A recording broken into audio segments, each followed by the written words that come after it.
Timed out on me, so that sucks too.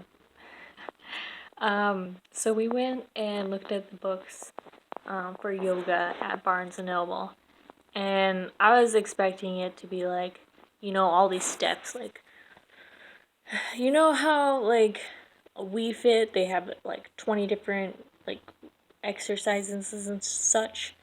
Um, and I would think that they would have like a bunch.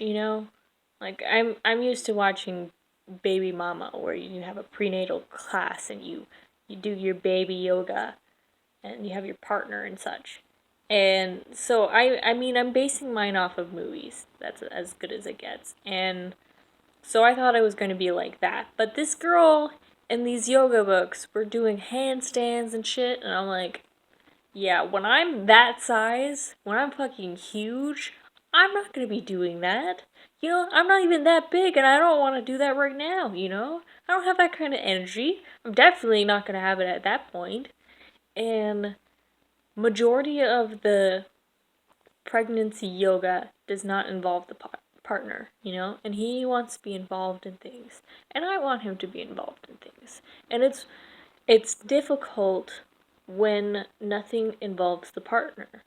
And I know in today's world, like I'm not trying to shit on men or anything like that, cuz there are a lot of good men out there and there's a lot of shitty women.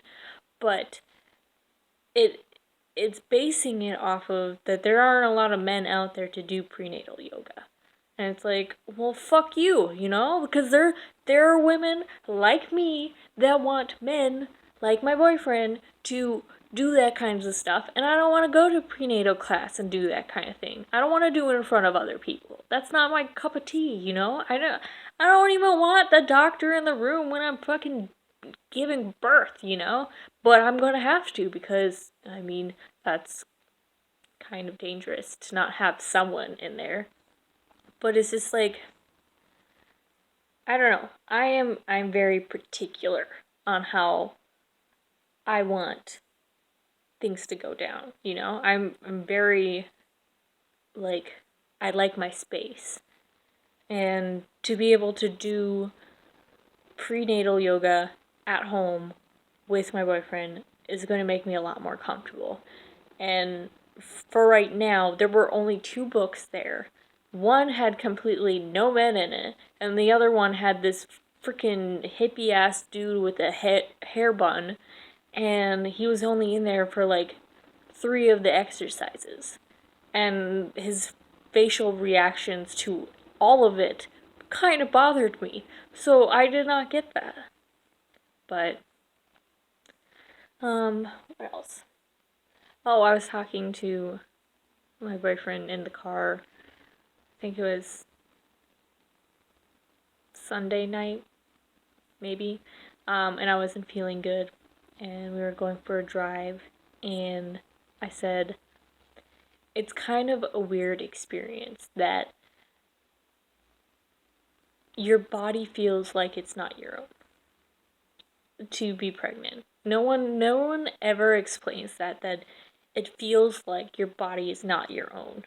You know that there's another creature taking over.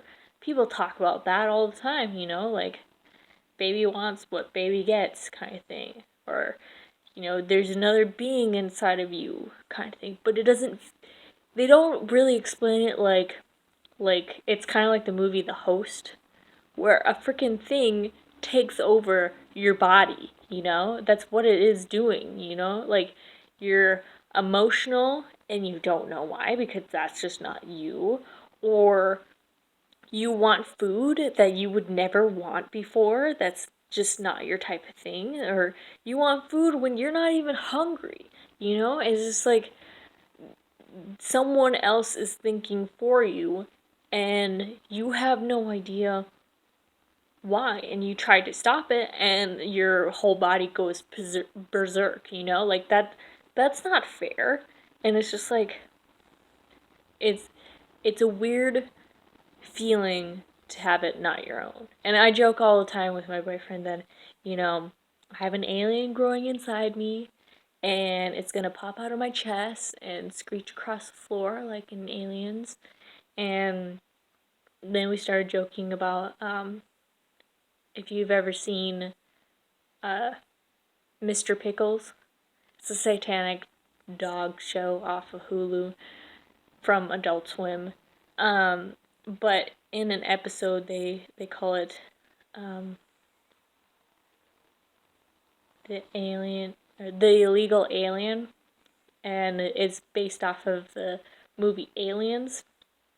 And the freaking alien pops out of the dude's chest, and he has a sombrero and a mustache, and he's like, "Arriba!" and runs away. And then, like, they try to hit him with a bat, or actually, they hit him with a broomstick, and like candy falls out of him, like a pinata, but it's not candy. It's like the the alien multiplying, and they're like, "Oh my god, it's multiplying!" And I was like, "Yeah, that's what's gonna happen. It's gonna bust out of my chest. It's gonna look like a little Mexican, a very stereotypical little Mexican because my boyfriend is Mexican, and it's gonna be Arriba and run across the floor. That's what's definitely gonna happen." Um, it's just I don't know how to describe it, and when it gets to the point where I'll finally be able to feel it, it's just gonna even become more and more weird. And it's not weird in a bad way. I'm like, I'm saying a lot of things that sound like it's in a bad way, and none of it's in a bad way. It's just weird. It's different. I don't know how to react to it, so I'm just saying what's in my mind. And I mean, I'm mostly hoping for the best. Both of us are. That, it's healthy and I survive. you know, and that's all I have to say for this video. Bye.